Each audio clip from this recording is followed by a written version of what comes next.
Football শুধু একটি খেলা নয়, ফুটবল হলো হাজারো স্বপ্নের এক রণক্ষেত্র।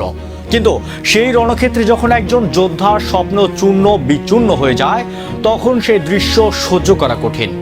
22 বছর বয়সে এই তরুণ, যার চোখে ছিল ব্রাজিলের হলুদ জার্সি গায়ে বিশ্বকাপ জয়ের স্বপ্ন, কিন্তু এক নিমিষেই সেই স্বপ্ন যেন তাসের ঘরের মতো ভেঙে পড়ল।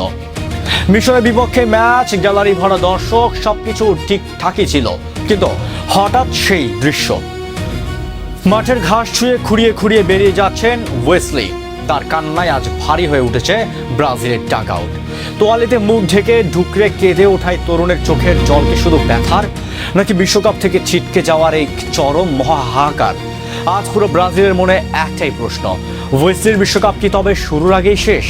যারা ওয়েসলিকে পুরো মৌসুম জুড়ে নজর রেখেছেন, তাদের কাছে এই মুহূর্তটা ভীষণ নির্মম হলেও একেবারেই অপ্রত্যাশিত ছিল না।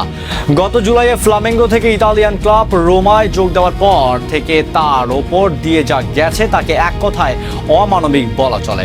মাত্র এক সপ্তাহের বিশ্রাম নিয়েই তাকে নামতে হয়েছিল সিরি আর কঠিন লড়াইয়ে। কোচ গাসপেরিনির অধীনে তার ডিফেন্সের কৌশল আর আক্রমণাত্মক রাইট ব্যাক হিসাবে খেলায় ধকল ছিল সীমাহীন। পরিসংখ্যান বলছে 30টি ম্যাচে মূল একাদশে খেলা, 5টি গোল এবং 33টি সুযোগ তৈরি করা। কাগজে কলমে এগুলো দারুণ, কিন্তু এই পরিসংখ্যানের আড়ালে ছিল একটি ক্লান্ত এবং বিধ্বস্ত শরীর। কোনো পর্যাপ্ত বিশ্রাম ছাড়াই টানা খেলে যাওয়া ওয়েসলি যেন একটি যন্ত্রে পরিণত হয়েছিলেন। নতুন দেশ, নতুন খেলার ধরন আর বিশাল ট্রান্সফার ফি এর চাপ, সব মিলিয়ে তার শরীর অনেক আগেই জানান দিচ্ছিল সে আর পারছে না। আর সেই চূড়ান্ত বিস্ফোরণটাই ঘটল বিশ্বকাপের ঠিক আগ মুহূর্তে। মিশরের বিপক্ষে প্রীতি ম্যাচের মাত্র 15 মিনিট হঠাৎ করে বাম কুচকিতে তীব্র ব্যথা অনুভব করেন ওয়েসলি। মাঠ ছাড়তে বাধ্য হন তিনি, তার জায়গায় নামেন দানিলো। কিন্তু এই পরিবর্তন কি কেবল মাঠের জন্য, নাকি এটি ব্রাজিলের বিশ্বকাপ পরিকল্পনার বড় একটি ধাক্কা? ব্রাজিলের প্রথম বিশ্বকাপ ম্যাচের হাতে আর মাত্র এক সপ্তাহ সময়। ঠিক এই সময়ে ওয়েসলির বাদ পড়ার আশঙ্কা কোচ কার্লো আনচেলত্তির কপালে দুশ্চিন্তার ভাঁজ ফেলে দিয়েছে। আনচেলত্তি নিজেই জানিয়েছেন তারা মেডিকেল রিপোর্টের অপেক্ষায় আছেন। পেশির এই সমস্যা যদি গুরুতর হয়, তবে ওয়েসলির স্বপ্ন সেখানেই থমকে যাবে। যদি ওয়েসলি শেষ পর্যন্ত ছিটকে যান, তবে আনচেলত্তিকে তড়িঘড়ি করে মে মাসে জমা দেওয়া সেই 55 জনের প্রাথমিক তালিকা থেকে নতুন কাউকে বেছে নিতে হবে। কিন্তু সেখানে রাইট ব্যাক পজিশনে বিকল্প খুবই সীমিত। ব্রাজিলের হাতে এখন অপশন কি? 55 জনের দীর্ঘ তালিকায় 12 জন ডিফেন্ডার থাকলেও রাইট ব্যাক হিসাবে আছেন মাত্র 2 জন, বোটাফোগোর তিতিনহো ও ভাস্কোর পাউলো হেনরিকে।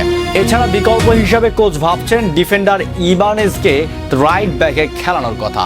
তালিকায় আলেক্সান্দ্রো রিভাইরো, ব্রেমায় থিয়াগো সিলভার মতো অভিজ্ঞ নাম থাকলেও রাইট ব্যাক পজিশনটি এখন ব্রাজিলের জন্য এক বিশাল শূন্যস্থান।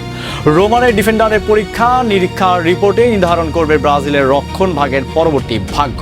তবে আপাতত ফুটবল ভক্তদের প্রার্থনা, 22 বছরের তরুণের স্বপ্ন যেন ইনজুরির কাছে হেরে না যায়। একজন খেলোয়াড়ের ক্যারিয়ারের বিশ্বকাপ হলো শিখর। সেই শিখরে পৌঁছানোর মাত্র কয়েক কদম আগে এভাবে হোঁচট খাওয়া চরম ট্র্যাজেডি ছাড়া আর কিছুই নয়।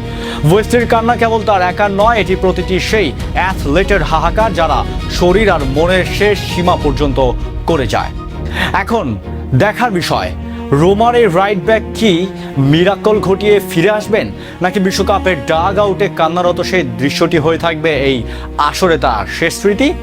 আপনাদের কি মনে হয়, ওয়েসলির বদলে কাকে দেখা উচিত ব্রাজিলের রাইট ব্যাক পজিশনে? কমেন্টে আমাদের জানান। ভিডিওটি ভালো লাগলে লাইক দিয়ে শেয়ার করতে ভুলবেন না। ধন্যবাদ।